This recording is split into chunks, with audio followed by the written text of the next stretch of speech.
Ya, Oke, selamat siang Pak Haji, Pak. siang Pak Sayuti. Perkenalkan, kami dari Universitas Bakti ingin melakukan penelitian terkait dengan kegiatan di perusahaan ini, Pak. Siap. Oke, mungkin untuk pertama-tama mungkin boleh dikenalkan Pak, nama dan juga posisi Bapak dan juga berapa lama bekerja di bidang ini, Pak. Saya Dwi Taufan Aji. Saat ini saya in charge sebagai Operation Maintenance Head di PT Linknet. Untuk background di Telkom udah sekitar 18-19 tahun lah ya. 19 tahun di Telco, dan kalau di perkabelan gitu ya, di ISP, dunia ISP, ini masuk di tahun ke-5, sekitar tahun ke-5 gitu. Demikian Pak untuk backgroundnya. Oke, Kita langsung tanya jawab aja ya. boleh ya langsung ke topik aja Pak ya. Ya, thank you Pak Iji buat waktunya ya. Buat kita ini kita ada beberapa wawancara sih sebenarnya ya. Jadi wawancara ini secara objektif dan hasilnya nanti nanti ke penelitian kami ya. Nah, yang jadi pertanyaan pertama itu ya, kira-kira dari sisi experience-nya Bapak yang di dunia jaringan gitu ya, baik perkabelan ataupun di dunia telco, jenis-jenis outage atau problem di jaringan itu apa aja sih Pak? Mungkin saya agak mundur sedikit ke gimana kami memaintain network ya. Di Linknet kita ada dua jenis teknologi yang selama ini di-maintain. Yang pertama di hybrid fiber coax, yang kedua di FTTH gitu, dan kabel related dengan optical. Jadi secara background kita ada dua teknologi, HFC yang related dengan coax, yang kedua FTTH, semua overall dengan kabel optik. Nah, ini ada perbedaan, ada sedikit perbedaan karakteristik buat troubleshootingnya, masalah-masalah yang muncul juga beda. Kalau yang HFC kebanyakan masalahnya ada di signal. Itu yang main concern kami selama ini buat troubleshooting, yang heavy-nya di sana gitu. Jadi kita troubleshooting gimana caranya buat sempurna di sisi quality of network, tapi beda banget dengan FTTH. Kalau FTTH di sana hanya kita lihatnya 1 atau 0 aja, nyala atau mati aja, nggak terlalu heavy ke quality itu. Quality-nya ada, cuma partnya mungkin sekitar 20% aja. Nah, yang kami hadapi kalau untuk yang HFC, gimana caranya buat troubleshooting, mengatasi noise yang masuk, itu kita harus tutup semua celah-celah kebocoran yang ada di network. Dengan cara apa? Di operation maintenance kita juga dibantu oleh rekan-rekan dari performance, dari NOC. Kita punya tools buat monitoring yang cukup advance. Kita bisa melihat di mana ada kebocoran dan tingkat kebocorannya seperti apa, dan itu nanti di allocate untuk tim troubleshooting on site-nya. Nah, itu yang heavy yang ada di HFC. Sedangkan kalau di FTTH kebanyakan kita harus struggle dengan kabel yang putus, dan mostly disebabkan oleh external factor seperti government project. Itu yang struggle kami ada di sana. Gimana cara mencegah kabel putus karena government project, karena kabelnya low span, terlalu pendek, lalu tersangkut kendaraan. Itu adalah main consideration kami untuk put more resource di sana untuk resolve supaya lebih proper gitu secara network. In general seperti itu. Oke. Terus ya Pak, pertanyaan kedua ini melanjutkan yang tadi ya. Jadi ya sebenarnya sih kalau teknologi sekarang sudah wah gitulah ya.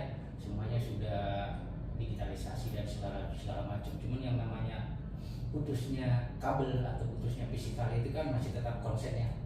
Kalau ada Pak, kalau misalkan kira-kira Pak, kan kita put SLA ya ke customer-nya kita ya, dan ini yang menjadi baseline-nya kita gitu ya, bahwa layanan kita itu sebagus apa gitu ya dari SLA ini Pak. Kira-kira boleh cerita nggak Pak, apa sih penyebab durasi atau lamanya perbaikan di lapangan itu? Faktor-faktor apa aja? Ya. Secara mendasar kami tahun lalu yang udah sempat discuss internal dan coba analisa end to end menggunakan fishbone analysis dan the end kita eksekusinya pakai Pareto. Itu begitu di breakdown sebetulnya ada dua faktor. Yang pertama adalah faktor internal yang related dengan back office. Yang kedua adalah faktor di fieldnya, di lapangannya.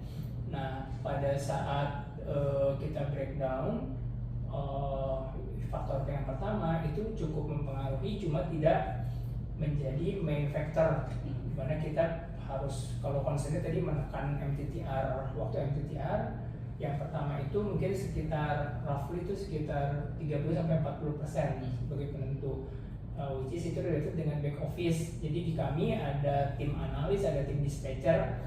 Nah ini kecepatan buat mereka menganalisa, mendispatch ke tim lapangan itu cukup mempengaruhi. Nah itu tim back office-nya. Jadi tapi untuk yang part itu, untuk penanganannya itu relatif lebih mudah karena kita lihat compliance mereka terhadap proses, itu memperbaikinya lebih cepat gitu. Nah satu lagi yang di lapangan, kalau yang di lapangan ini lebih complicated karena kalau kita break gitu ya, ada sekitar 3 faktor utama.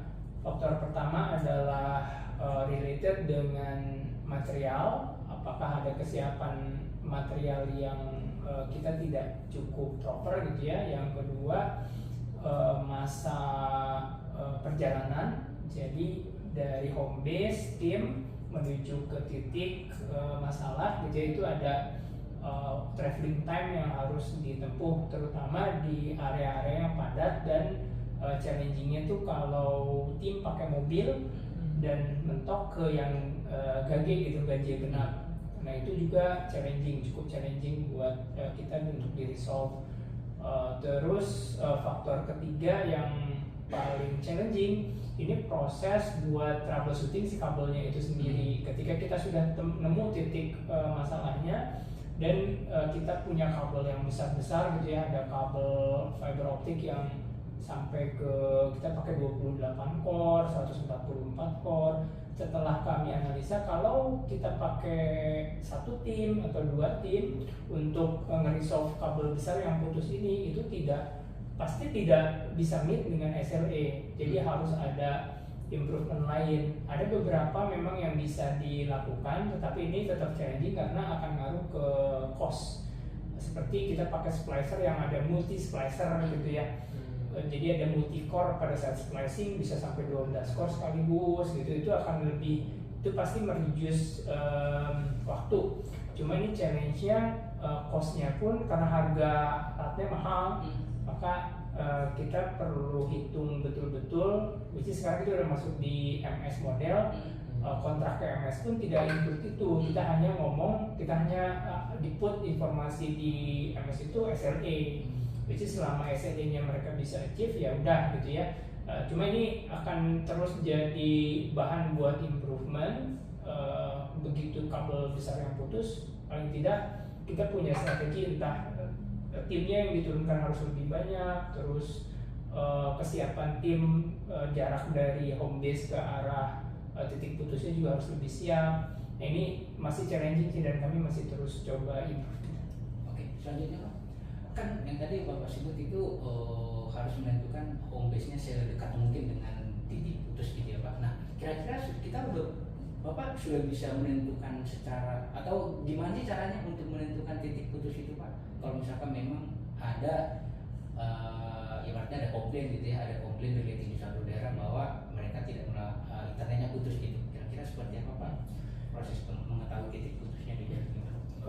Titik putus tuh pasti diawali dengan pengukuran. Nah, yang krusial adalah informasi tentang data core, data jalur itu krusial banget, dan itu pun challenging karena di perusahaan kami masih terus improve buat punya database yang cukup kuat, either itu data core-nya, terus data jalurnya. Sekarang sudah ada, cuma masih terscatter gitu ya, ada terbagi di masing-masing area owner.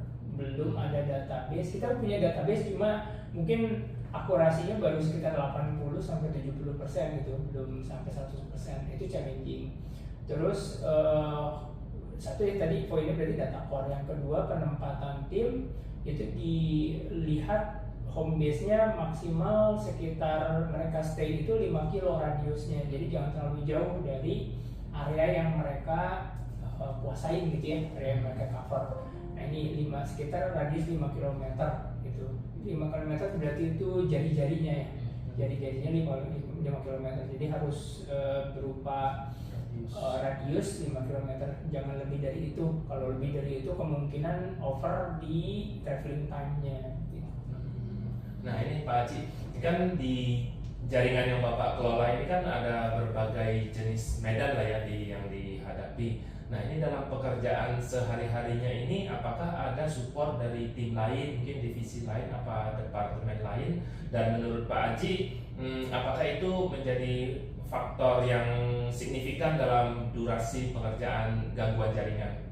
Ya, pertama yang counterpart terpenting kami pasti di tim monitoring ya. Jadi kalau di kami ada satu unit sendiri, Network Operation Center, di mana memang awal informasi dari gangguan adanya di teman-teman Network Operation Center. Dan ya syukurnya sekarang pendataan gangguan dari mapping antara alarm sampai dengan areanya, mana yang harus tim yang mengerjakan, itu sudah cukup rapih dan itu sangat membantu buat kita memappingkan alokasi tim, di mana yang harus bergerak ke lapangan, terus sudah ada triggernya, ini problemnya, estimasi problemnya ada di sebelah mana gitu ya, terus komunikasi ke arah, dan yang sangat krusial itu komunikasi ke arah tenannya, karena kami sekarang bergerak ke arah tenan, jadi tadinya di B2C jadi B2B2C,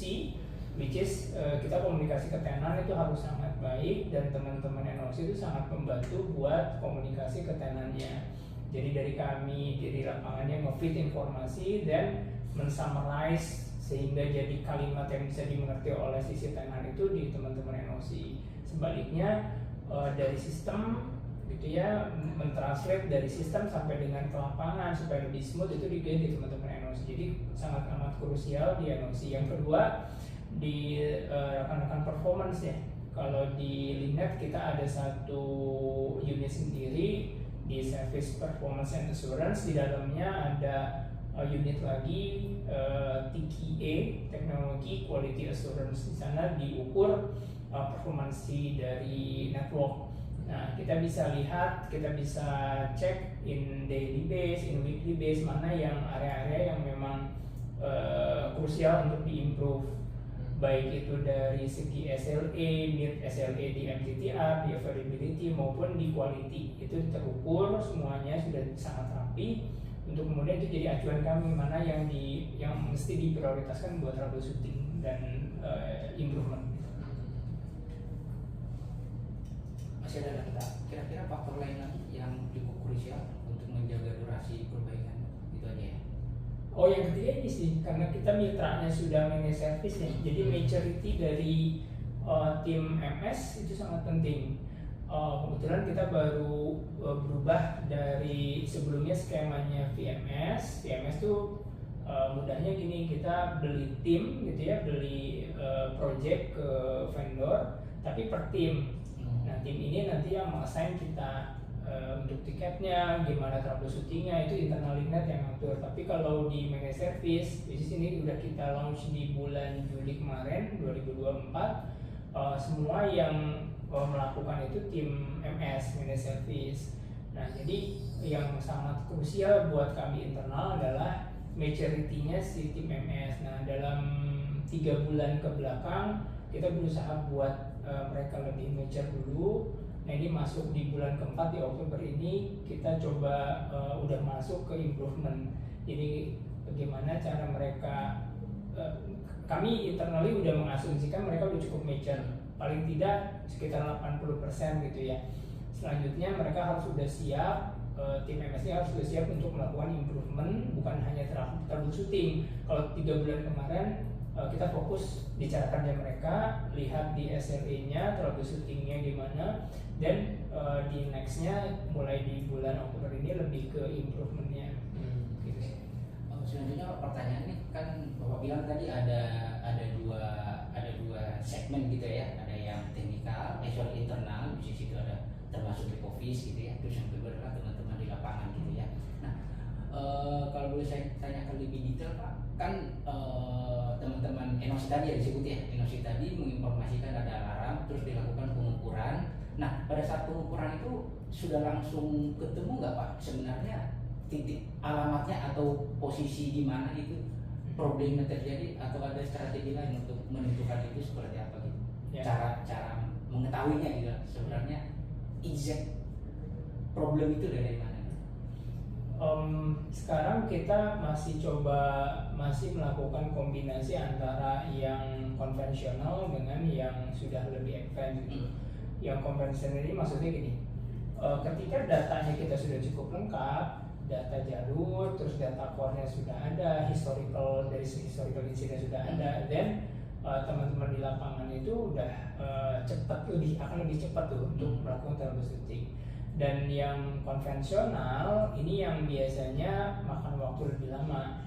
Kita datanya historical putusnya, historical impact-nya belum ada, lalu data jalurnya juga masih belum lengkap. Nah ini kita lakukan, teman-teman di lapangan pasti harus ngurutin. Jadi ngurutin kabel gitu ya, sehingga dapat titik putusnya exact di mana. Sebetulnya ada satu cara yang cukup advance, cuma saat ini kita belum pakai ya. Mudah-mudahan kedepannya kita pakai di fiber monitoring system, FMS ya, FMS ini sangat membantu kalau memang nanti kedepannya Linknet punya gitu ya sebagai fiberco, di mana di sana udah tergambar jalurnya, data core-nya, terus titik map-nya juga bisa tergambarkan, sehingga nanti teman-teman di lapangan tinggal menuju ke titik putusnya yang sudah koordinatnya sudah di ekstrak dari data FMS. Nah itu mungkin in the future itu yang paling advance ya, yang kita ingin masuk ke troubleshooting. Oke, nah mungkin dari perusahaan Bapak beroperasi di mana saja ya Pak, dan terus mungkin ada nggak ya faktor-faktor unik di setiap jenis-jenis kondisi lapangan yang ditemui mungkin oleh tim Bapak waktu pengerjaan perbaikan gitu Pak? Sekarang kami ada di yang pertama Jabodetabek, dan kebanyakan Hopas network kami ada di Jabodetabek. Mungkin hampir sekitar 50 sampai 60%-an ada di Jabodetabek, lalu di Jawa Tengah, Jawa Barat, Jawa Timur, lalu Sumatera. Ya. Jadi hampir di 5 atau 6 provinsi tadi ya kita ada di sana. Dan untuk yang unik ya, kalau di Jabodetabek itu problem-problemnya biasanya kita related dengan sebelum yang unik ya, in general kabel optik itu sensitif terhadap satu low span. Kita harus betul-betul yang hampir ada di setiap area itu low span, case yang low span. Jadi low span itu kabelnya terlalu ke bawah sehingga kendur lalu berpotensi buat tersangkut oleh truk, itu yang umumnya gitu ya. Lalu government project itu juga case yang umum, di mana areanya banyak project government, contohnya SDA gitu ya, drainase, pembuatan gorong-gorong atau perbaikan trotoar, itu sangat berimpact ke case di lapangan. Dan sekarang mostly yang paling banyak case government itu di Jabodetabek dan di Sumatera, khususnya Batam, yaitu yang government project banyaknya impactnya di sana. Sedangkan kalau di Pulau Jawa, di Jawa Timur gitu, Jawa Tengah dan Jawa Barat, karena government projectnya tidak terlalu masif, itu masih well maintained. Tapi yang respect itu tetap masih ada potensi buat kita kena karena terlalu ngondoy, itu masih ada. Terus yang lainnya sekarang kalau di Jawa Tengah belakangan muncul case pencurian ya, pencurian MCB gitu. Di Jawa Barat juga sama tuh, belakangan juga muncul itu. Apakah ini terkait dengan kondisi ekonomi secara global gitu ya, di global dan khususnya di Indonesia, yang memang kita sekarang lagi agak masuk ke masa-masa krisis sehingga men-trigger itu atau di musiman itu kita masih kita masih lihat in detail. Satu lagi pada saat transisi kemarin di bulan Juli khususnya di Batam karena absorption timnya itu cukup rendah, hampir 100% tim baru gitu ya. Jadi di 2 bulan pertama kita struggle dengan case vandalism.